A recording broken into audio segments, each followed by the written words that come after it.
Hello friends, welcome to my channel. আমরা এর আগের ক্লাসে ক্লাস 12 এর প্রথম অধ্যায়ের সামুদ্রিক প্রক্রিয়া ভূমিরূপ সম্পর্কে একটা ধারণা নিয়েছিলাম। আমরা জানতে পেরেছিলাম বিষয়টা সম্পর্কে। তো আমরা সেদিনকে বলেছিলাম আমরা পরবর্তী ক্লাসে সামুদ্রিক প্রক্রিয়ার ক্ষয়ের ফলে কি কি ভূমিরূপ সৃষ্টি করে আজকে আমরা আলোচনা করব। দেখো, প্রত্যেকটা শক্তি, সেটা নদী হতে পারে, সেটা কোনো সামুদ্রিক তরঙ্গ হতে পারে, যে কোনো শক্তি, সেই শক্তির দ্বারা ভূমির উপর সেখানে ক্ষয় কাজ হয়, বহন কাজ হয় এবং কিন্তু সেখানে সঞ্চয় কাজ হয়ে থাকে। তো একইভাবে এখানে সামুদ্রিক প্রক্রিয়ার ফলে ক্ষয়ের ফলে সৃষ্ট ভূমিরূপগুলো জেনে নেব। তার আগে আমরা জানবো এখানে কিন্তু ক্ষয়ের ফলে সৃষ্ট তো একাধিক ভূমিরূপ আছে, সেগুলো তো আমরা জানবোই।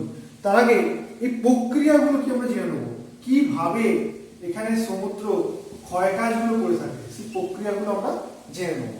যেমন আমরা প্রথমে বলতে পারি যে সামুদ্রিক যে জল বা ঢেউ, যেটা ঢেউয়ের আকারে সমুদ্র উপকূলে বা তীরবর্তী অঞ্চলে সেটা আছড়ে পড়ে এবং সেটা আস্তে আস্তে সেখানে জলের আঘাতের ফলে সেখানে কিন্তু নানাভাবে কিন্তু ক্ষয় করে থাকে আর কি। সেজন্য প্রথমেই আমরা বলতে পারি জলপ্রবাহ দ্বারা ক্ষয়, এক নম্বর। এটা আমরা প্রত্যেকেই জানি আর কি, জলপ্রবাহ ক্ষয়। দ্বিতীয় জলপ্রবাহ, এটা তো সমুদ্রের উপকূলবর্তী অঞ্চলে এটা জলের দ্বারা ক্ষয় থাকে। দ্বিতীয় যেটা আমরা বলতে পারি সেটা হচ্ছে, আমরা এর আগেও বিষয়টা সম্পর্কে প্রত্যেকেই জানি, আমার এই যে ভিডিওগুলো আছে সেখানে তোমরা জানতে পারবে, যেটা হচ্ছে এখানে অবঘর্ষ ক্ষয়। অবঘর্ষ ক্ষয়টা কি?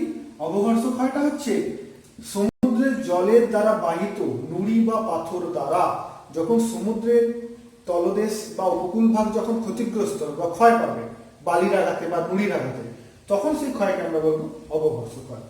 তৃতীয়ত বলতে পারি আমরা ঘর্ষণ ক্ষয়। এটাও আমরা প্রত্যেকে জানি কম বেশি। ঘর্ষণ ক্ষয়, ঘর্ষণ ক্ষয় মানেটা কি? ঘর্ষণ মানে আমি আগেই জানিয়েছি তোমাদের বিভিন্ন ক্লাসে, যে ঘর্ষণ মানেটা হচ্ছে যে দুটো সমজাতীয় বস্তু যখন পারস্পরিক ভাবে যখন তারা ধাক্কা হবে, ধাক্কার ফলে যে ক্ষয়টা হবে তাকেই আমরা বলবো কি ঘর্ষণ ক্ষয়। যেমন ঢেউয়ের দ্বারা বা স্রোতের দ্বারা বাহিত দুটি নুড়ি যখন পারস্পরিকভাবে ধাক্কা লাগবে তার ফলে কিন্তু ভূগোলভাগ ক্ষয় হবে, সেদিকে আমরা ঘর্ষণ ক্ষয় বলবো। চতুর্থত আমরা বলবো দ্রবণ ক্ষয়। সমুদ্র উপকূলবর্তী অঞ্চলে এমন অনেক খনিজ থাকে যেগুলো দ্রবীভূত হয়ে থাকে, তো সেগুলো সকলেই জলের সংস্পর্শে আসবে, তখন কিন্তু ক্ষয় পেয়ে তার আকৃতি কিন্তু পরিবর্তন করতে সাহায্য করবে, তো দ্রবণ ক্ষয়। 5 নম্বর আমি যেটা বলতে পারি যে সমুদ্র উপকূল ভাগটা কেমন, একদিকে জলের সীমাহীন অন্তর, আর একদিক হচ্ছে কোনো সমতল ভূভাগ বা পাহাড়ি অঞ্চল অর্থাৎ পাহাড়। সেখানে সেই পাহাড়ি অঞ্চল বা সমুদ্র উপকূল অঞ্চলে যদি কোনো শিলা থাকে বা কোনো পাথর অঞ্চল থাকে, সেখানে বিভিন্ন ধরনের ফাটল থাকে আর কি। সেই ফাটলের বিভিন্ন জায়গা দিয়ে যদি জল ঢুকে যায়, তো জল ঢোকার আগে থেকেই সেখানে কিন্তু বাতাস থেকে থাকে। আর আমরা বাতাস সম্পর্কে প্রত্যেকেই ধারণা জানি যে বাতাস বা বায়ু যে পাত্রে যখন যেমন থাকে সেই পাত্রের তখন কিন্তু আকার ধারণ করতে পারে তারা। তো ওই দারণ বা ফাটলের মধ্যে থাকা বায়ু যখন জলের দ্বারা ধাক্কা হয়, তার আকৃতিগতভাবে সেটি সংকোচন এবং প্রসারণ ঘটে। মানে হঠাৎ করে জল যখন ঢুকে গেল সেই ফাটল দিয়ে, তখন সেই বায়ুটার মানে পরিমাণ কিন্তু অনেকটা কিছু কমে এলো আর কি, মানে সংকুচিত হলো। আবার সেটা সংকুচিত হলো মানে দেয়ালে কিন্তু একটা চাপ দিল বা শিলাতে একটা চাপ দিল, আবার প্রসারিত হলো। এই সংকোচন প্রসারণের ফলেও কিন্তু শিলারাশি কিন্তু ক্ষতিগ্রস্ত হয়ে থাকে। তো এটাকে আমরা বলবো বায়ুর সংকোচন প্রসারণ, বায়ু সংকোচন ও প্রসারণ, প্রসারণ দ্বারা মানে শিলার ফাটলের মধ্যে, এটা আমরা জানি আর কি। 6 নম্বর যেটা হচ্ছে সেটা হচ্ছে ক্ল্যাপোটিস। ক্ল্যাপোটিস কথাটা সে কিন্তু ক্ল্যাপ থেকে, ক্ল্যাপ মানে কি হাততালি, মানে আমরা বলি না ক্ল্যাপ, সে ক্ল্যাপ মানে কিন্তু হাততালি। তো ক্ল্যাপোটিসটা কি? সমুদ্র অঞ্চলে ক্ল্যাপোটিসটা যখন উপকূলের দিকে সমুদ্রের একটি ঢেউ আসছে, এবং এটা আমরা জানি প্রত্যেকে এটাকে সোয়াস বলে, আমরা এর আগের ভিডিওতে জেনেছি বা আমরা আগের ক্লাসে জেনেছি সোয়াস। আবার যেটা ফিরে যাচ্ছে কিন্তু ব্যাকওয়াশ, মানে ঢেউটা আসছে সেটাকে সোয়াস বলছি, সেই ঢেউটা আবার পুনরায় কিন্তু সমুদ্র দিকে ফিরে যাচ্ছে সেটাকে আমরা ব্যাকওয়াশ বলছি আর কি। তাহলে ক্ল্যাপোটিসটা হচ্ছে এখানে সমুদ্রে যে ঢেউটা যখন পাড়ের দিকে আসছে এসে আবার যখন সে ফিরে আসার মধ্যে মধ্যে আবার যখন একটি সোয়াসের সঙ্গে সম্মুখীন হচ্ছে বা ধাক্কাপ্রাপ্ত হচ্ছে, তো ফিরে যাওয়া জল এবং আগত জলের মধ্যে যে একটা ধাক্কা হয়, তার ফলে কিন্তু যে ক্ষয় হয়ে থাকে তাকে আমরা বলি ক্ল্যাপোটিসের দ্বারা হয়। মানে এটাকে ক্ল্যাপোটিস বলা হয়, ক্ল্যাপ থেকে ক্ল্যাপোটিস কথাটা কিন্তু এসেছে। তাহলে এইভাবেই কিন্তু আমরা সমুদ্রের যে উপকূলবর্তী অঞ্চলে কি কি ভাবে ক্ষয় করে সেগুলো আমরা জেনে নিলাম। এবারে আমরা জানবো যে সমুদ্র উপকূলবর্তী অঞ্চলে মানে কি কি ধরনের এই যে ক্ষয়গুলোর মাধ্যমে কি কি ধরনের ভূমিরূপ সৃষ্টি করে সেগুলো আমরা জেনে নেব এবং শিখে নেব। যেমন আমরা এই ক্ষয়ের ফলে যে সৃষ্ট ভূমিরূপ আমরা যেখানে আছে সেখানে আমরা প্রথমেই বলতে পারি যে নানা ধরনের ভূমিরূপ সৃষ্টি করে সমুদ্র উপকূল অঞ্চলে। যেমন 1 নম্বর আমরা প্রথমেই বলতে পারি সমুদ্র ভৃগু বা সি ক্লিফ বলি যাকে আমরা। সমুদ্র ভৃগু মানে কি? সমুদ্রের সঙ্গে যখন কোনো ভূমিভাগ যখন সমুদ্রের মধ্যে মিশছে বা উপকূলবর্তী অঞ্চলে, সেই উপকূলবর্তী অঞ্চলে বা অঞ্চল যেখানে সমুদ্র মিলিত হচ্ছে, ধরা যাক একটা পর্বত অঞ্চল এইভাবে মিশেছে, এইভাবে কিন্তু সমুদ্রের জল রয়েছে। তাহলে এটা প্রাথমিক অবস্থা। কিন্তু পরবর্তী কি হচ্ছে, এখানে সমুদ্রের জল এমনি আসছে, সেজন্য ক্রমাগত তাকে ঢেউ লাগছে এই জায়গাটাতে, কন্টিনিউ ঢেউ লাগছে, তরঙ্গ লাগছে এবং তার ফলে ক্ষয় হচ্ছে। কিন্তু তার ফলে এই অঞ্চলটাতে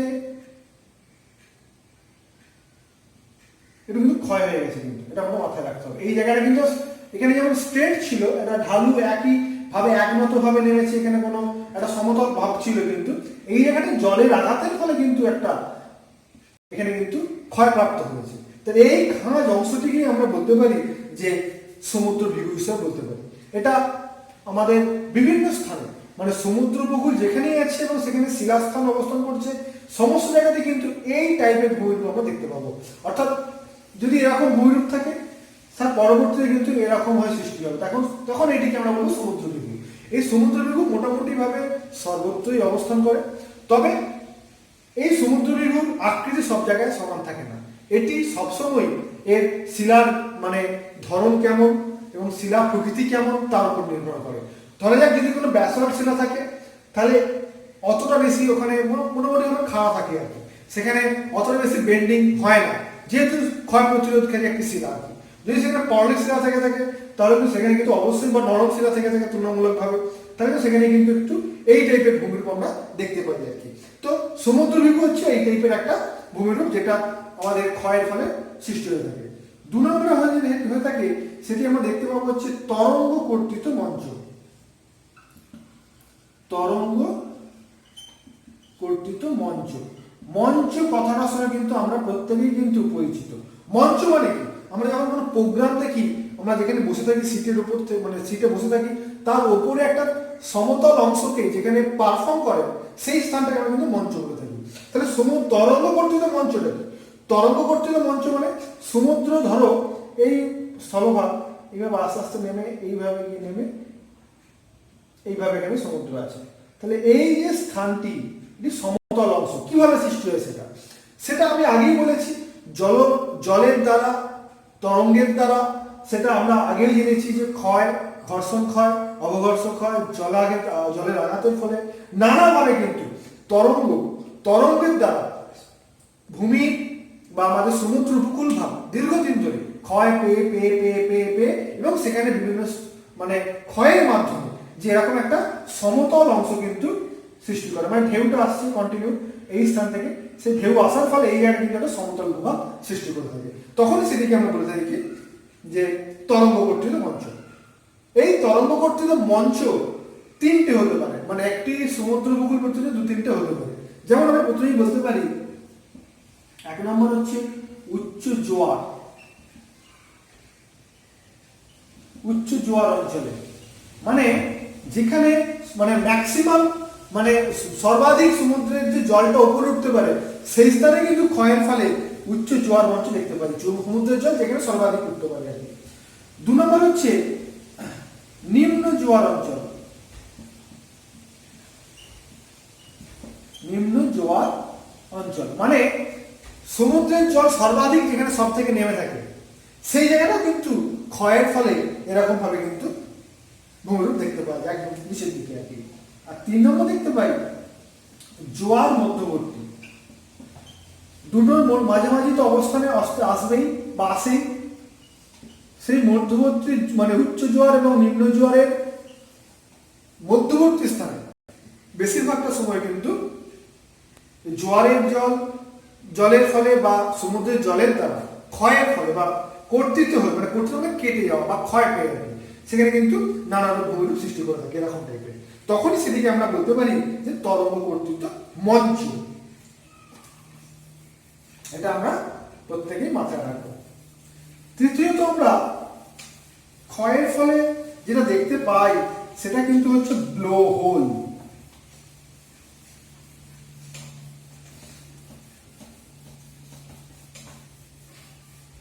ব্লো হোল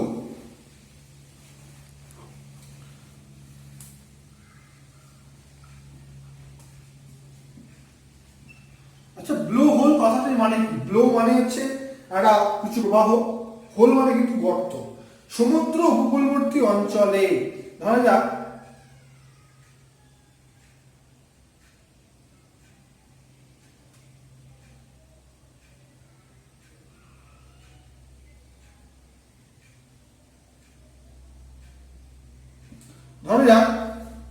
এই স্থানে একটি গর্ত সৃষ্টি হয়েছে। এই গর্তটা সৃষ্টি হওয়ার ফলে এই স্থানটাতে বেসিক্যালি আর কি এটা সমুদ্রের জল যায় এই দিকে আর কি, মানে একটা সমুদ্র উপকূল ভাগ। এই সমুদ্র উপকূল ভাগে এইখান দিয়ে জল বা কোনো ফাটল আছে বা কোনো গর্ত আছে, সেই জায়গা দিয়ে জলটা ঢুকে যাচ্ছে এবং জলটা ঢুকে গিয়ে ভেতরে থাকা অবস্থায় বায়ুটাকে, যেখানে আমি কিছুক্ষণ আগে বললাম যে ক্ষয় পদ্ধতি, বায়ু সংকোচন এবং প্রসারণ পদ্ধতি, ঠিক সেই জিনিসটাই কিন্তু এখানে হয়ে থাকে। সেই বাতাসটা ঢুকে গিয়ে এই যে এখানে ছাদ আছে, এই যে ছাদ আছে সিলার আছে, এই ছাদের উপরে ঠিক এই জায়গাটা কিন্তু ধাক্কা মারতে হবে, ক্রমাগত ধাক্কা মারতে থাকবে। সেই ধাক্কা মারার ফলে একটা সময় সেখানে কিন্তু ক্ষয় পেয়ে যায় এবং ক্ষয় পেয়ে যাওয়ার ফলে সেই স্থানে কিন্তু গর্ত তৈরি হয়, মানে এইখান দিয়ে জলটা ঢুকে ক্রমাগত এইখান দিয়ে বেরোতে থাকে আর কি। তখন সেই দিকে তো আমরা বলতে পারি কি ব্লোহোল। ব্লোহোল মানে সমুদ্র উপকূলবর্তী অঞ্চলে কোনো ফাটল থাকলে সেইখান দিয়ে জলটা প্রবেশ করে দীর্ঘদিন ধরে বায়ুর সংকোচন প্রসারণ চাপের ফলে গুহার ছাদেতে যে দীর্ঘদিন ধরে এই যে শক্তির ক্রিয়ার ফলে ছাদটা ক্রমশ ধসে যায় এবং ধসে যাওয়ার ফলে সেই স্থানটা কিন্তু ফুটো হয়ে যায় এবং সেখান থেকে জলটা, সমুদ্রের জলটা কিন্তু ওখানে দেখা যায়, তখন সেটিকে আমরা বলতে পারি ব্লোহোল। এই ব্লোহোল আর আমরা তার সঙ্গে এর সঙ্গে আলোচনা করতে পারি যে জিওটা কি? জিওটা হচ্ছে আমরা এই ব্লোহোলেরই মতনই আর কি, একাধিক যদি ব্লোহোল সৃষ্টি হয় বা এখান থেকে যদি ক্ষয় করে করে করে করে একটা খাঁড়ি সৃষ্টি হয়ে থাকে এইখান থেকে, মানে গুহা থেকে ব্লোহোল পর্যন্ত, মানে এইখান থেকে এই পর্যন্ত ব্লোহোল পর্যন্ত ধসে গিয়ে একটা সম্পূর্ণ খাঁড়ি সম্পূর্ণ সৃষ্টি হয়, তখন তাকে আমরা বলতে পারি কি জিও বলতে পারি তখন ওটাকে। তাহলে এটি মানে জিও এবং ব্লোহোল খুব রিলেটেড, মানে ব্লোহোল হলে তার পরবর্তীতে জিও সৃষ্টি হতে পারে, তবে সেটাই অবশ্যই সময় সাপেক্ষ ব্যাপার, এটা একদিনও হয় না, অনেকটা সময় লেগে যায় আর কি। তো এগুলো আমাদের ক্ষয়ের ফলে নানা ভূমিরূপ সৃষ্টি করে থাকে। এছাড়া আমাদের আরো ভূমিরূপ সৃষ্টি করে থাকে আমরা যেটা বলতে পারি, যেটা হচ্ছে যেমন হচ্ছে আমাদের খিলান।